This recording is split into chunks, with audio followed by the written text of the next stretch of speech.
Well, there aren't many athletes who are talented enough to have the option of sporting careers across multiple codes, but my next guest is one of those. Rosie Deegan was one of the first players signed by the West Coast Eagles for their AFLW team way back in 2019 after starring at under 18 level. She's also an elite basketballer, having already donned the green and gold at junior level as well. Deegan will soon graduate from Davidson College in the US, but as with all sporting stories, there is a twist in this tale. I'm pleased to say that Rosie has joined us from North Carolina. Rosie Deegan, welcome to the Dribble Podcast. Thank you so much for having me, guys. Pleasure to be here. Now, let's start with the twist. It's about a month ago. What happened to your knee? Yeah, so was in a game doing what would seem like a normal layup, kind of stereotypical story, and have well and truly blown out my ACL. So just got surgery about a week ago, so that's the brilliant twist that I'm dealing with right now. Could you believe it? Like, towards the end of your college career, everything's gone so well for you for so long, and then a basic action ends up with a majorly serious injury. Yeah, it was pretty devastating at the time. Obviously, like, I'm a month out, so you got to process things a little bit. But I think the thing, and it's like with ACLs as well, it's really tough with the injury where you don't know what you kind of did wrong or like how to prevent it. Like, I've done an ankle in the past. I'm like, I did like a stupid layup. You know, I was a bit reckless with my body. I put it in this like position where I was going to land on things. But the ACL it was just on a left-right layup. So, I mean, at the end of the day, there's nothing I can really do to change it, and it's moving forward now. But it was pretty unfortunate, pretty terrible timing, if I can say truly, going into a pro career. But we'll get past it, hopefully. Did you know straight away? Like, some people say they think, oh, I've just done something minor here. Others say, no, they knew that they'd ruptured it straight away. What was the feeling like for you? Yeah, practically I just immediately knew. Because I've heard about it before, and a couple of my teammates have actually done their ACLs, and like my best mates in the team. And they talked about that like sickening feeling of like no stability. And it's just, I pretty much like was just going, as soon as I tried to take off on my right foot for the layup, and it just felt like my knee like just didn't exist anymore. So it kind of like went back and forth, and I'd like collapse. I did the classic like double knee clench as well, which like my trainer had like always talked to me. He's like, oh, as soon as someone grabs their knee with two hands, like they've done their ACL. And so I'm like looking down at my leg as I've got hands on my knee. I'm like, oh, I'm one of those people. So it was tough. And my parents were visiting as well. So I really done them in.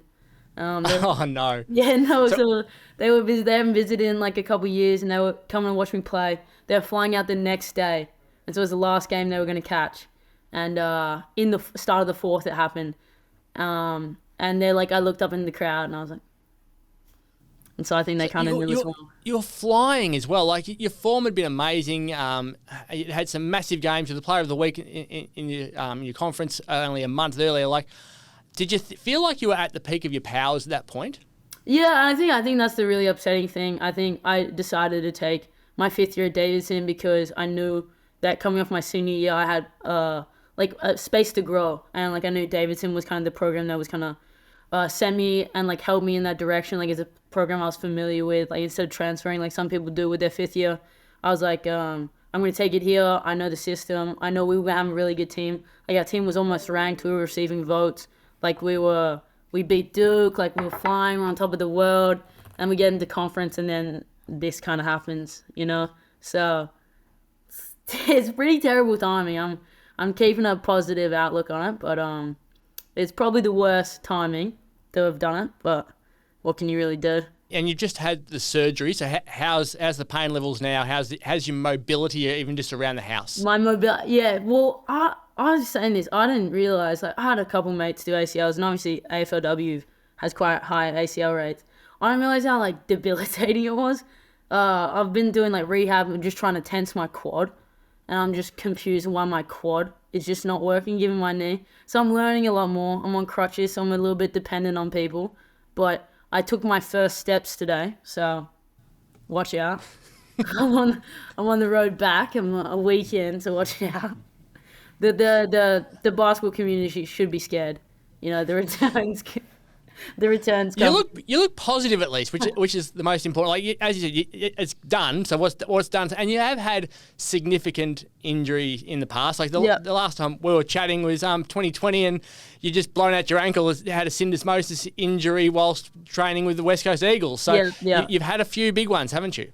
Yeah, I mean, I think so, and I think the ACL is just a scary one, just because you don't know how you're going to come back. But I think I have a lot of confidence in my ankle and the way I came back from that. I think there's some people who have natural basketball ability, and there's some people who really have to work hard. I think I kind of sit in between. I mean, I don't have the natural aesthetics of basketball, but I do think I have quite a natural feel for the game. So I kind of back myself in that feel won't go away. So just got to get my knee right and my body right. But the way I see the game and view the game should probably stay the same.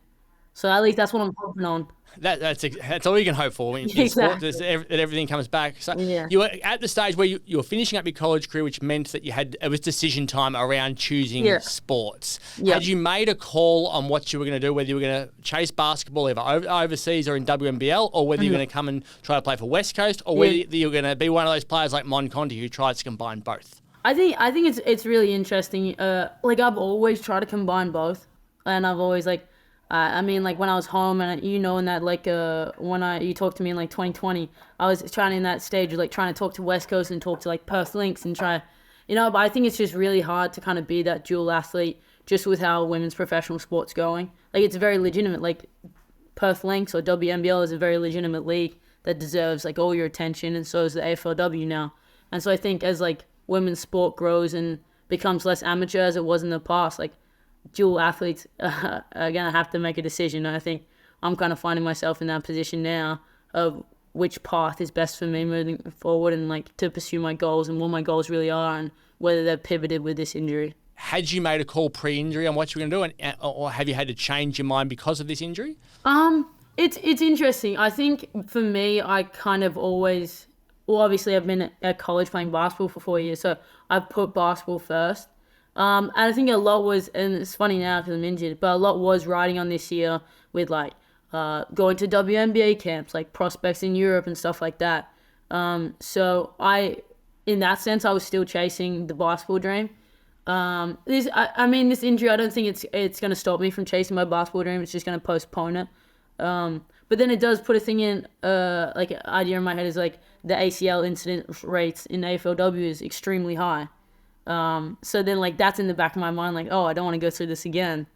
So I'm not too sure. I've always prioritized basketball. My mum wishes that's gonna switch because she wants me home and playing for West Coast Eagles. And I wish I could do both, but I don't really want to give up on my Olympics dream. I think my little maybe I'm just being a little kid, but I don't want to give up on that just yet. Olympics is everyone's dream. Let's face it, if they're playing basketball. So I can say, would it be safe to say basketball's your choice? And football's now number two? Probably right now, I'd still say I'm still on that trajectory. Just can't quite. I think that's the thing as well with basketball. I think there's an opportunity for me to travel around the world while I'm young, and use basketball as a forum to meet people and see and have new experiences. Whereas as amazing as football is, it is Australia, and I love Australia. But I think it's pretty cool at a young age to meet different people, play in different countries, live in countries where they don't speak my language. I think that probably will grow me more as a person than staying in Perth and playing for the West Coast Eagles.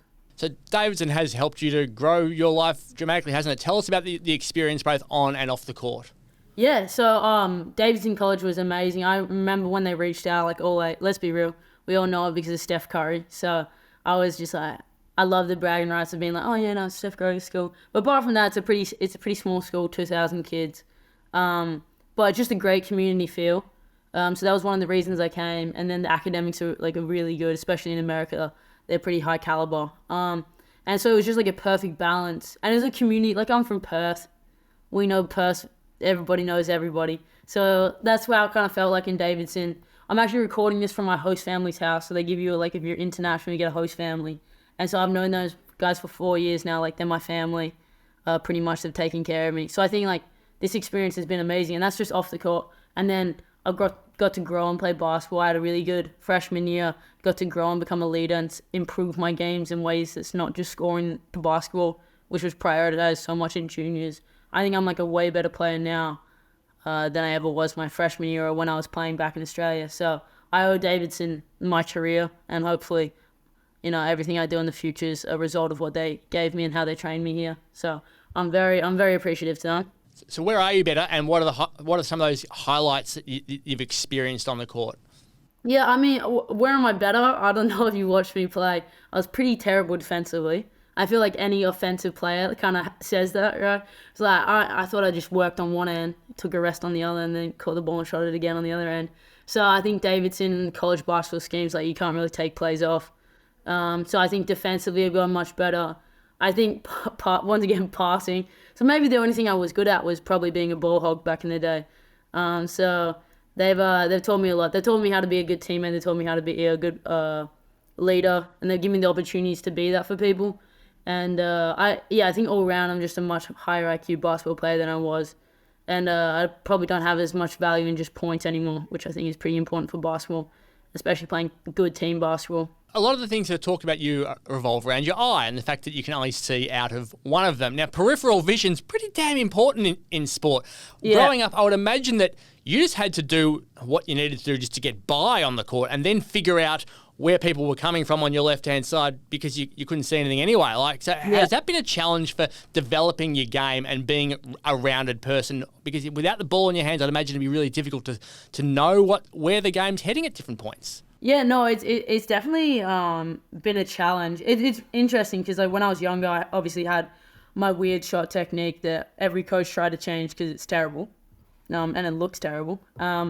And I just couldn't change it, and it wasn't. But then a lot of kids refused to change their shot, so I just thought I was one of them. Where I'm like, doesn't feel comfortable.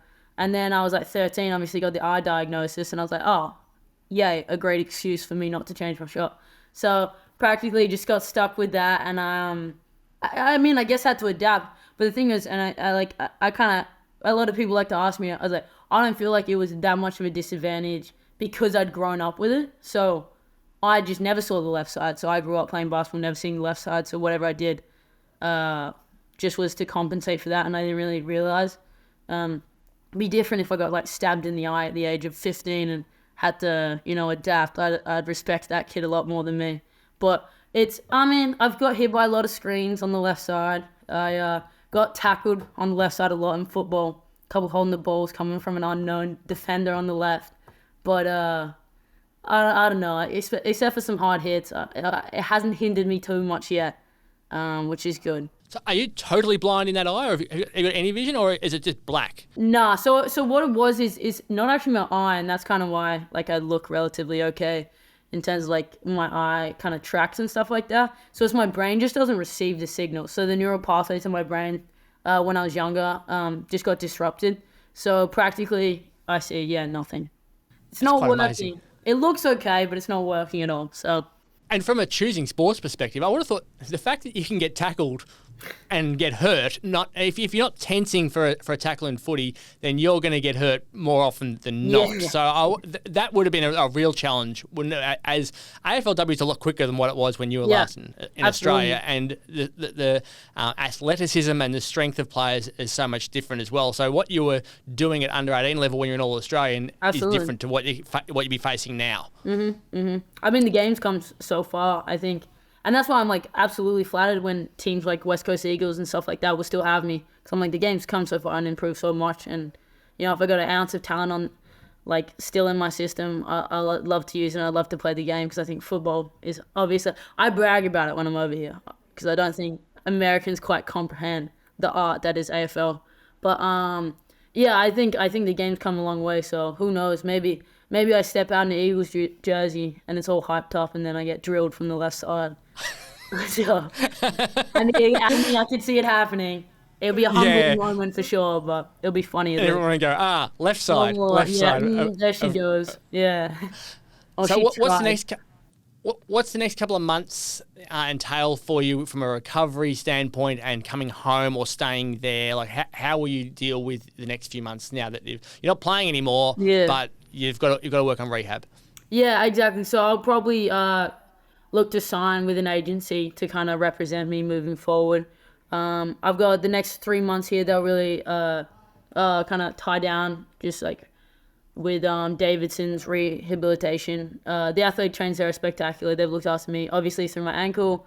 They've really taken care of me, so I have a lot of trust in them to get me back to 100%. So I'll probably do that for the first 4 months, and then look to probably finish my rehab in Australia, kind of looking to play again, kind of reintegrate into like WNBL, NBL1 while I'm back, and just really get stronger. And I guess that's kind of like my plan in the future, is just kind of build back from this. I think, you hope you come back better, but obviously ACL is a bit of a damage. So hopefully I can do that. But my next 3 months is pretty set. I'll be here in America, kind of working as hard as I can to get my mobility back and stuff like that. And then it's kind of up in the air from where I take the rest of my rehabilitation for the next 6 months. Yeah, so we do hear a year is often mentioned as the timeline. What are you being told in terms of what's likely for you, for how long you'll be out for? Again, it was Jan 11, I think it was, from a date perspective when you got hurt? They're probably thinking they ballpark between 9 and 12 months. Probably 12 months until I'm playing like professional level basketball. I'll probably start getting back into like individual training and contact during like 9 to 10 is what they're kind of estimating right now. So I think hopefully within that I can sign with a club that will take me on that like last 3 months journey, and they can train me at the same time, because I'll be fully active. It's just more you just don't want to rush back into like fully playing a game and gain like speed. So that's probably what I'll look to do with the injury. Hopefully I've had a good enough career so far that people can see value in me. Hopefully, we don't know, but that's hopefully what will happen. And if not, I'll probably come home and try to build up my profile again to get more offers and stuff like that. So you were a WNBL. Was it a development player or a training player with Perth Lynx? That was the official title. I think training player. I never signed with them because I wasn't allowed to the eligibility with college. So yeah. You were training with them for half a season, was my memory, and you had some contact with them at different points when you were going back to Davidson about whether you'd sign with them or go to college. They've obviously got the bye this week, the entire competition. WNBL has a bye this week due to the international window. But how much contact had you had with WNBL clubs maybe in the past couple of months as you were coming towards the end of Davidson? Yeah, I think it's really interesting with that and the NCAA. I think it gets a bit wishy-washy with like agency and reaching out to players and stuff like that. So when I signed, like obviously you stay in contact with people, particularly like NBL clubs, because that's the season I was going to be back for first before WNBL. So I had a lot of NBL clubs reaching out, but obviously I wasn't allowed to respond or talk back to them just because I was in season and still being NCAA and kind of held by the rules of the NCAA. But obviously, as I said, I'm free now from injury, so it's not the most positive, but I'm free now to kind of reach out and sign with an actual professional agency to represent me and then kind of get into talkings with people. But my hope was not to go back and play WNBL just yet, and probably just explore my Europe options just while I'm young, and just kind of explore like how far up I can get in like Europe basketball and then WNBA from there. I think the Australian League's insanely good, but I just wanted to kind of travel when I was young was kind of the plan. Get the experience where you can. Exactly. I'm like playing different systems and stuff like that. I think it's good for me. What did you study what was your major in college? So as everybody, I started off as pre-med because I thought, being a doctor and a professional athlete was an easy combo that I could take on, which my ego was very humbled in the first freshman year as I almost drowned in the student-athlete load. Davidson's very good at treating their athletes exactly like every other student, which is a gift and a curse sometimes. So drowned on that one, pulled out of the pre-med, but then I ended up with a psychology degree and a public health degree as well. So I majored in both those just, on the off chance, kind of after basketball. They always say you're one injury away. Here I am. So luckily I got a degree, huh? Absolutely, and it's a bit weird seeing. So you're in a jumper. We're getting 40 degrees at the moment this week. How much snow are you under over there at the moment? No, see, we're all right here in like Davidson. Like Davidson's North Carolina, so they get the 4 seasons. Like I haven't seen snow here in like 3 years, so we don't get it like that. But like my brother was telling me Perth's like, what, 43 today? Yeah, stupid. That's insane. No, but it's like, it's almost, and I'm Perth's biggest fan, but it's almost too hot. Like it's like it's uncomfortable. Like you're not having a good time. Like my brother's waking up and it's like 35. Yeah, it's been a bit random. That's for sure. It's good. It's good to hear it's good to hear your voice. Good to see your face. Good to know that you've got over the disappointment so far of what was such a devastating injury. So we hope things go really well for you with your recovery and that your basketball career can go from strength to strength here once you get back. So thank you very much for joining us on the Dribble Podcast. Hey, thank you so much for having me, guys.